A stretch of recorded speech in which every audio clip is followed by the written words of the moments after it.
Village de Bodé, localité parmi les plus anciennement habitées du Fouta.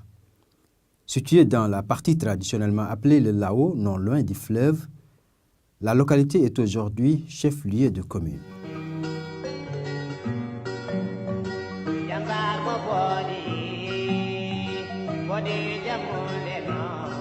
Ce matin, une atmosphère de fête règne dans le village. Les populations convergent vers cette maison.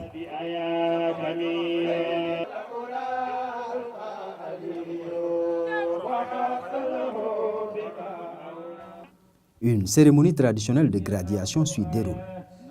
Un jeune du village reçoit aujourd'hui le titre de Alpha.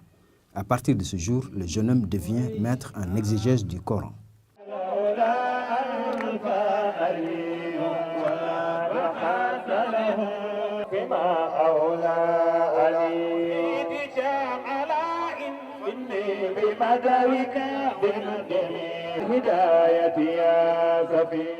Cette maison qui abrite la cérémonie a été au XVIIIe siècle celle d'un illustre Foutanké, Thierno Souleymane Baal.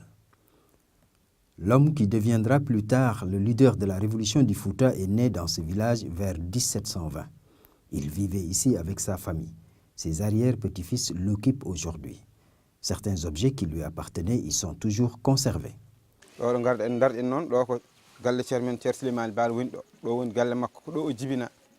eyyi ko ɗo o jibina ko ɗo o mawni ko ɗo o naati jangde ɗo jibina ko ɗo e boode ko nder boode kam o jibina eyyi o jibina koye nokku goto nan ɗo ene wiye Samba Jeeri fodde ko jiiɗen e bindi kam ko mawɓe ɗacci ko ɗum jiiɗen eyyi ko toon o jibina ɗon ɗo Samba Jeeri ɗo e nder wuuro boode ngo ɗo oɗo galle mo darɗen ko kanko idi sincude ɗo kanko e wona kanko goto noon kanko e mawni ko en ɗiɗi ɓe o jiiɗi yumma baaba jeewe Ndiaye Racine et Ismaïla Racine ɓen nan ɗo leli e wuuro he ko ɗo ngoni. Comme beaucoup de jeunes Foutanké, Thierno Souleymane Baal a commencé ses humanités dans son village auprès des siens. Alors tout le monde sait que dans cette zone, l'attachement à l'islam était très profond et très ancien. Et tous ceux qui sont sortis de cette zone sont des gens qui pour la plupart avaient commencé leurs humanités d'abord dans le Fouta pour ensuite maintenant aller les poursuivre dans d'autres zones telles que le Cayor, au sein duquel la région de Saniokhor, qui correspondait à l'université de Pire, était constitué comme un pôle majeur. Il est prouvé que Thierno Souleymane Baal n'est pas sorti au début de Bodé. Il est d'une famille érudite. Donc il a fait ses premiers pas dans l'enseignement au sein de sa famille. Certains disent même parfois son grand frère ou bien son oncle. Et après il est sorti vers la Mauritanie. Il est resté longtemps en Mauritanie. Il a fait ses humanités là-bas. Et après, il est retourné au Fouta. Une fois au Fouta, il a trouvé beaucoup de ses compagnons, de ses anciens amis, partir au Cayor. À l'époque, ce n'était pas forcément Kadi Amar Fall, mais le Pire. Pire Saniokhor, au cœur du Cayor.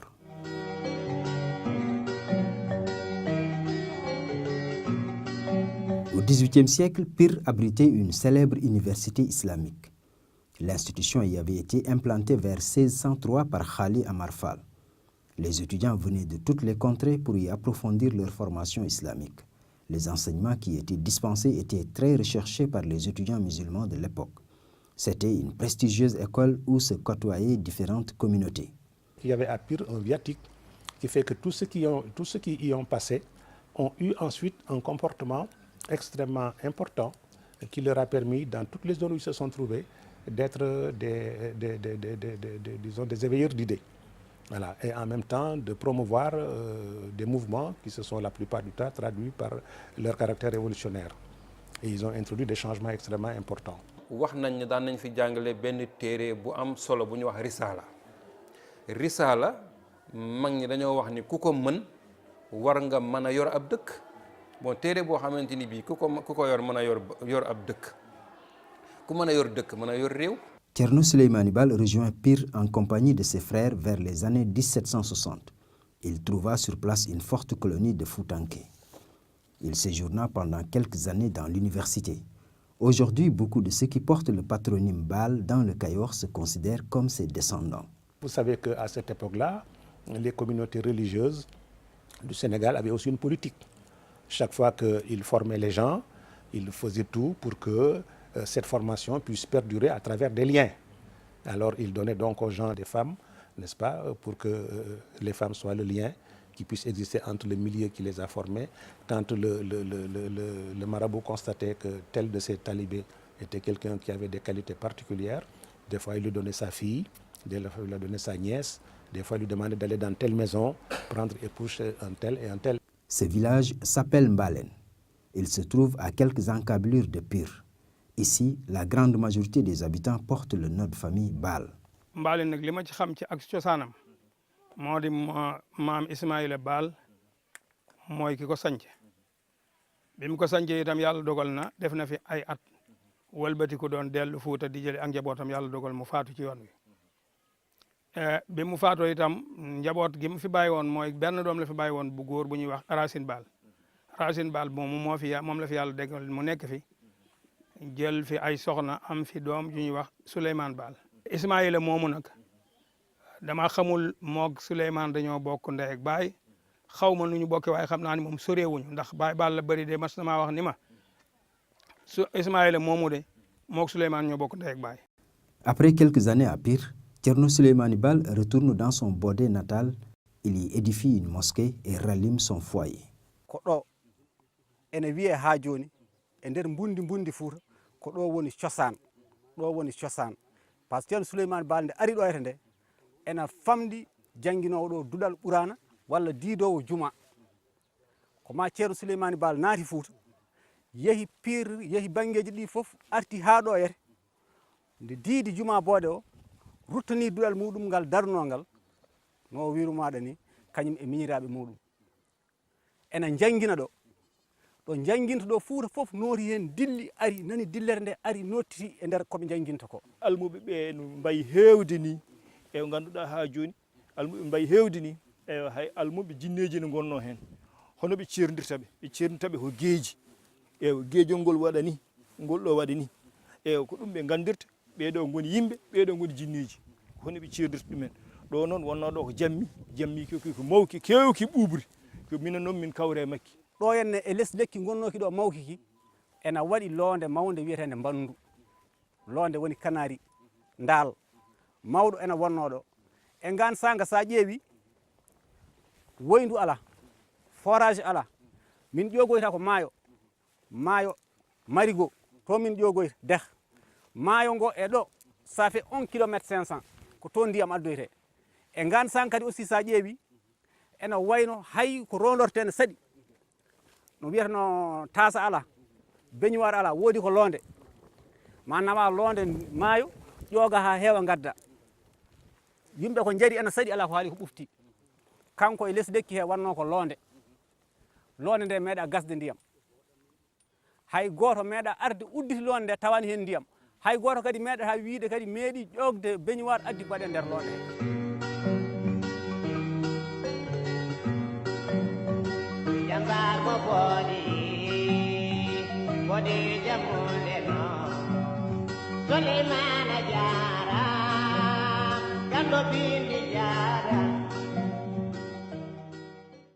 Dans la seconde moitié du XVIIIe siècle, beaucoup de révolutions d'inspiration islamique ont éclaté ça et là dans la sous-région. Imbus de l'humanisme de l'islam, les étudiants musulmans et autres marabouts de l'époque voulaient partout changer l'ordre traditionnel. Thierno Souleymane Baal, par ses nombreux voyages, était au courant de ces révolutions. À Pire, avec un groupe d'étudiants foutanké, il s'était déjà donné comme mission de faire la même chose au Fouta, où le peuple subissait l'injustice du régime dénianké et les exactions des tribus maures.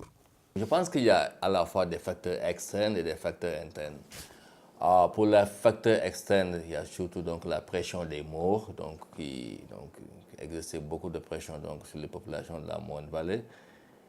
Et cette pression était aussi due donc, au facteur interne donc, qui était donc, le fait que le régime des Nyanké, il y avait beaucoup de guerres civiles donc, durant cette période, beaucoup d'exactions. Et on a ce qu'on a au niveau de la Moine-Vallée, c'est la même chose, on a donc au Walo, au Kadjo et tout ça, donc, durant donc, surtout la deuxième moitié du XVIIIe siècle. C'est l'intensification donc, de l'esclavage. Et comme je l'ai dit souvent, la meilleure façon donc, de se défendre, c'était d'attaquer. Donc il y avait donc souvent ces campagnes de razzia, et souvent ceux qui étaient donc, victimes des razzias, c'était les personnes les plus faibles. Donc il y avait vraiment un besoin de sécurité, un besoin de changement de régime. Ça on sanga ko laamu deniyankoɓe woni ɗon. Laamu deniyankoɓe eɗen gandi no fuɗɗori kono ɓuri hen himmude ko battane muɗum wattindi ko e caɗele jibinani yimɓeɓe. Sabu fawi junngo muɗum ko e yimɓeɓe e dañal muɗumen e neɗɗago muɗumen e pinal muɗumen ha yimɓeɓe batti nattude wawde fofde. Sen mbi wasde fofde ko neɗɗo o watte nattude wawde suɓade ko yiɗi to banggue gurdam muɗum, wasde rimɗude, wasde jogade kalifande e hoore muɗum e dañal mum e gonaka muɗum. Thierno Souleymane Baal a décidé de mettre fin à cette situation. Entouré de ses condisciples de Pire, il commence d'abord à partir de son foyer de Bodé par sensibiliser les populations à les appeler à combattre l'hégémonie des Denyanké, la pratique de l'esclavage et la domination maure. Il a parcouru le Fouta de long à large.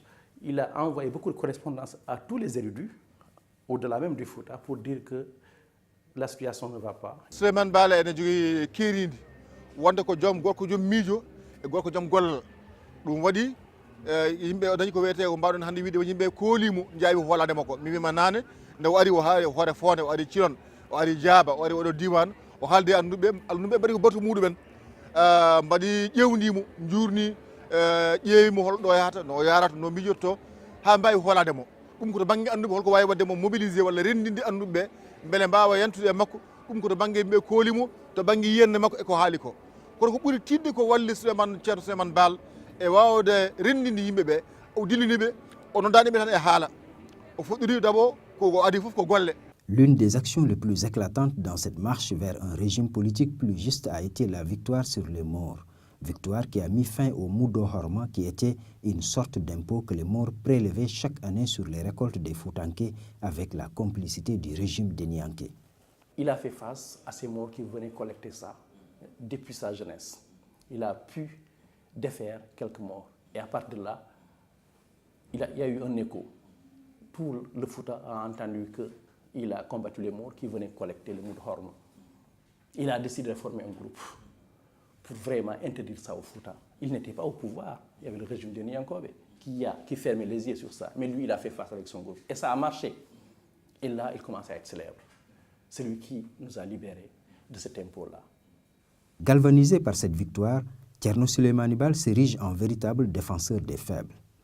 Plus d'une fois, il fit preuve de témérité et de courage face aux abus et autres exactions des dignitaires du pouvoir denyanké. Ɓe mbiya Ceerno Moussa Camara ne haalda nde ummi mo arte mo janngone mo arta o tawi ko neɗɗo ne daha ne waɗa e laana e jannga Qur'ana o namdi ɗum holko waɗi ɗum ɗo on wi ko dahaɗo ne yeeyoye on sanga mo ndal makko makko ne wiye aali oɗo geelel on ɗo fuɗɗi dille waɗi feere ha o ɓocciti on o wiyama ni o wari wonnoɓe laanaɓe walla holko ko wayno no waɗi ko ɗon adi fof ɓoccidde on ɗon. Ɗum waɗi ko ngullo ari e nder Fuutankoɓe ɓiral ma aali geelel hankkadi ha lolli on ɗon almuɗo ko tiɗɗo wonno ono wallodiri. Kono caggal nde rutti kadi to jeeyato to banggue hirnangue Fouta kadi eɗen gandi on sanga lamtoro gono tono Calsalo, on sanga ne waɗano yimɓe caɗele mawɗe fawɗumen teddedi. On sanga debbo goto kadi dañini toon toñangue manggue o ɓocciti debbo o hani o filɓodiri e lamtoro. Ɗum waɗi kanko on sanga e koreji makko e hunde e leñol makko ɓe mbawi ferde ɓe ummi funnague e hirnangue ɓe payi funnague. Waɗi Ceerno Souleymane Baal fuɗɗaki tan e haala walla e miijo ala ko celinoɗo toñangue kadi omo holliri ɗum noon mbiyen jamaragal e pellital ɗum ɗo duñimo. Kono noon ɗum fof e waade noon ko wondemo gorko bawɗo juɓɓudi nde o ari o dillini yimɓeɓe o hirjiniɓe ha ɓe payi miijo makko o wiyaniɓe tan mbaɗe ni walla mbaɗe ala wi ko gaare mbaɗen ni. Ces actes de bravoure l'ont propulsé au devant de la scène. Devenant de plus en plus célèbre, il finit par gagner le soutien des populations. Plusieurs chefs traditionnels, mais surtout les guerriers Sebbe Koliabé, ont suivi la masse et rallié son mouvement. Il a vraiment convaincu tous les érudits, et au-delà des grands notables du Fouta à l'époque, surtout du Bosséa. Et après, il a essayé de désarmer un peu le Satigué Souley Ndiaye à l'époque de Déni Yankobé, parce qu'il a essayé de séduire les Sebbe. C'est l'armée qui faisait la force du Satigué pour leur dire que vous n'êtes pas vraiment des égaux du Satigué. Ils vous considèrent comme de niveau inférieur parce qu'il prend vos sœurs comme des taras, comme on dit, c'est-à-dire des gens qui ne sont pas nobles, donc qu'il maltraitait. Et là, il a pu avoir les Sebbe qui entouraient surtout Souley Ndiaye et qui faisaient sa force. Il a pu les séduire et finalement affaiblir le régime de Yankobé. Affaibli par le départ d'une bonne partie de son armée vers le mouvement des réformistes, le prince Souley Ndiaye Ier ne s'avoue pour autant vaincu. Il décide d'affronter Souleymane Baal et son armée.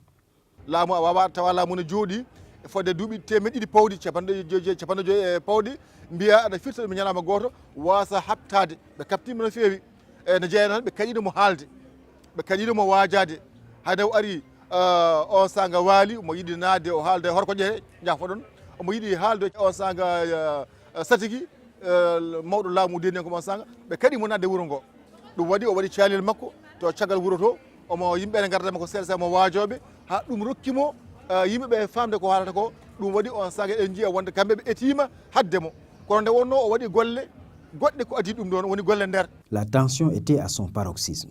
La confrontation entre les deux camps devenait de plus en plus inévitable. Mais ici, un événement inattendu se produit en faveur de Thierno Souleymane Baal et son armée. Le Satigi Souley Ndiaye Ier meurt de façon étrange. Son arme personnelle aurait explosé entre ses mains. Cette disparition subite du Satigi entraîne le déclin du régime des Nianké.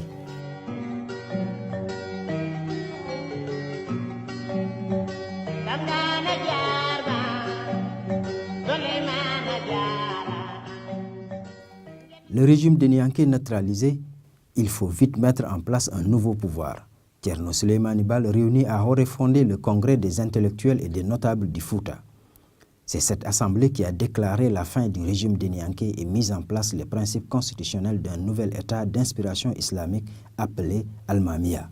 C'est une réunion qui a construit le Fouta actuel, ses frontières, sa constitution, les règles de gouvernance, on les a bâties à partir de là-bas. Même les titres, au lieu de Satigué, on a maintenant Al-Mami. Et le Parlement, ce qui entourait Al-Mami, c'est à partir de la réunion de Horéfondé. Il annonce la règle de l'alternance dans le pouvoir, supprime toute forme de transmission dynastique du pouvoir religieux, met un accent majeur sur la compétence, la probité morale, l'intégrité, la droiture, la connaissance des textes sacrés, le respect des relations avec le peuple, le respect des principes contenus dans le Saint-Coran et dans la Soumma. Il développe une culture fondée sur la promotion de l'enseignement, sa gratuité, son accès à tous, sans condition pratiquement d'exigence de quelque nature que ce soit. Il met sur pied une justice non seulement forte, honnête, intègre, mais décentralisée, avec la possibilité de recourir à l'appel quand on n'était pas satisfait des sentences qui avaient été prononcées, pour que chacun puisse être sûr et certain que tout ce qui aura été décidé concernant les questions dans lesquelles il est impliqué l'a été selon des normes qui sont des normes dont l'intangibilité ne peut être remise en cause. Et il a ensuite redéfini les contours du Fouta en lui donnant désormais un cadre géographique et une assiette territoriale extrêmement précise et en définissant les entités composantes, de sorte que le Fouta devenait une entité géopolitique territorialement homogène, organisée de façon stricte, organisant ensuite les populations dans le rapport avec les commerçants de Saint-Louis, en les fondant sur le refus de la traite négrière, la suppression de toute activité fondée sur la traite, un commerce licite qui ne se fonderait plus sur des produits, n'est-ce pas, interdits par l'islam, mais sur des produits autorisés par l'islam, et en mettant également en œuvre une diplomatie vis-à-vis de ses voisins qui se fondait sur le respect mutuel, n'est-ce pas, qui se fondait sur le respect des principes de l'islam. Les règles du jeu fixées, tout le monde se tourne vers Thierno Souleymane Baal pour diriger le nouvel État. Mais contre toute attente, le leader de la révolution du Fouta décline l'offre. Devant l'Assemblée, il dit cette phrase devenue célèbre. « Je veux rester un simple combattant, un moudjahid pour le Fouta. » Ils ont créé une commission qui a sillonné le Fouta pour avoir un almami. Et là, j'ai parlé dans mon livre du rapport qu'ils ont dressé. Et finalement, il y a eu l'unanimité autour d'Almami Abdul Qadir Khan qui a décliné au départ, mais ils ont vraiment forcé pour l'avoir. Abdul Qadir Khan installé, Thierno Souleymane Baal continue sa mission de combattant. Disposant désormais d'une armée encore plus forte, il a poursuivi la guerre contre les Maures. À plusieurs reprises, il les défait. Ce tambour fait partie du butin de guerre recueilli chez des tribus maures. Il est conservé ici à Oréfondé dans la maison où s'était tenu en 1776 le congrès constitutif de l'Almamia.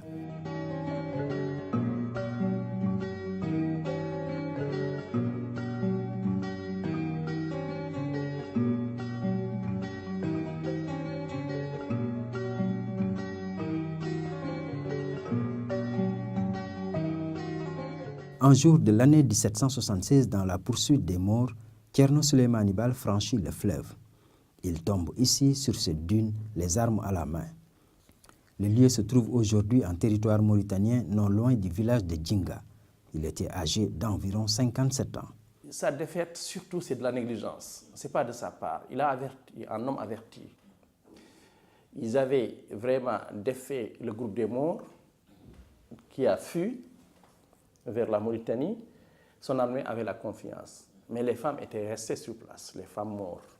Et à un moment donné, lui, il est allé se reposer en disant, mettez des sentinelles, n'ayez jamais confiance aux morts. Ils ne sont pas défaits. C'est ça aussi le stratège. Il est allé dormir lui, son armée aussi, pensant que tout est sécurisé. Et certains d'entre eux allaient jouer avec les femmes mortes, comme on connaît les militaires. Et voyant cela, peut-être, les hommes morts n'étaient pas loin. Ils sont revenus à la charge et là, ils ont attaqué fortement. Et c'est là que Thierno Souleymane Baal, qui dormait, a perdu sa vie. Situé non loin du baobab de Samba Gueladiou Diégui, la tombe est devenue un lieu de pèlerinage. Sappojo septembre kala en wayno kono ɗon waɗine ziyare ni hankadi wonte aada amen 15 septembre kala ɗon mawnine. La vie de Thierno Souleymane Baal a été certes courte, mais son œuvre a été impressionnante. Des contemporains de la révolution Torodo, européens tels que les abolitionnistes comme Villeneuve, comme Clarkson, ont laissé des témoignages très élogieux sur la révolution et ses réalisations. Et, Clarkson, dont les papiers sont conservés à l'université du Michigan à Ann Arbor, vraiment a produit un texte élogieux sur cette révolution qu'il considère comme l'expression la plus achevée de la civilisation humaine au XVIIIe siècle, qui doit donner des leçons aux monarchies françaises et britanniques en termes de respect des droits de l'homme et dans sa lutte contre la traite des esclaves. Vous allez dire que nous allons instaurer une république islamique, qui n'est plus la république Tiedon, qui n'est plus la république héritée des usages que les empires précoloniaux avaient instaurés. C'était déjà un défi. Ensuite, dire que désormais le pouvoir sera un pouvoir électif, c'était déjà une autre révolution. Dans tous les royaumes, le pouvoir n'était pas électif. Il y avait des royaumes dans lesquels le pouvoir était électif. Mais il y a des royaumes dans lesquels le pouvoir n'était pas électif. Mais dire que même dans cette élection, personne ne devrait avoir plus de 2 mandats, n'est-ce pas? Et dire que même s'il y a une famille, les mandats, on doit uniquement les choisir sur la base de la compétence, de l'intégrité, de la droiture, etc. Et si ces critères-là ne se retrouvent dans une même famille 2 fois de suite, pour la 3e fois, il faut obligatoirement qu'on aille chercher dans une autre famille, même si elle ne remplit pas les mêmes conditions, pour simplement éviter de transmission dynastique du pouvoir. C'est également quelque chose de particulièrement important et de particulièrement osé. Voyez, Ensuite, lorsqu'il disait que si votre imam s'enrichit, essayez de savoir comment il l'a fait et s'il s'est enrichi malhonnêtement, destituez-le immédiatement, avant même que les 2 ans, le mandat qu'il a soit épuisé. Et là, il mettait en place des normes de gouvernance, des normes de transparence, des normes de contrôle, des normes de l'obligation de rendre compte, qui étaient en avance par rapport à tout ce qu'on a connu à cette époque-là. Même en gouvernance locale, je pense qu'on a des enseignements à tirer. Quand on voit les 6 provinces du Fouta, elles étaient autonomes, fortement, reconnaissant l'autorité de l'Almami au niveau central. Iliman Boubacar Khan, qui était un ami d'Abdul Qadir Khan, était vraiment au centre de tout, mais avec son autonomie. Mais dans l'Almamia, même chose que les autres provinces. Yirla, Hebriyad, Damga, Nguenar, Lao, tout cela sont des provinces qui étaient fortement autonomes. Donc sur le plan même de la gouvernance locale, on peut tirer des enseignements. Même la redistribution des ressources.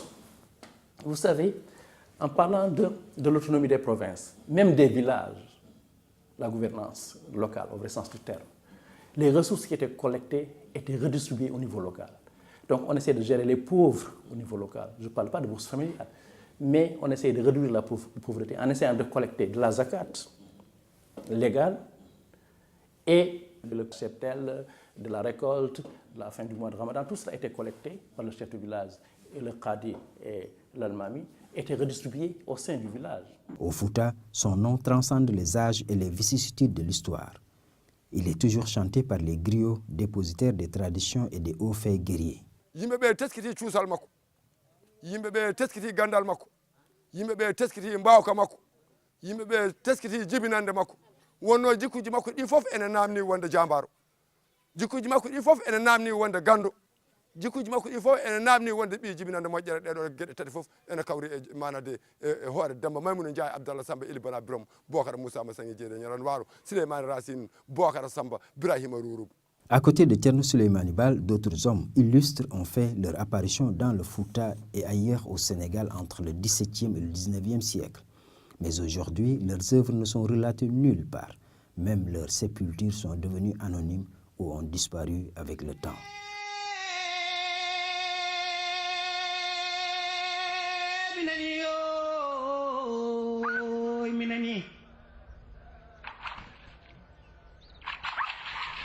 Sondani mami dana ke mi dari may julare mbra jotna ngori japa.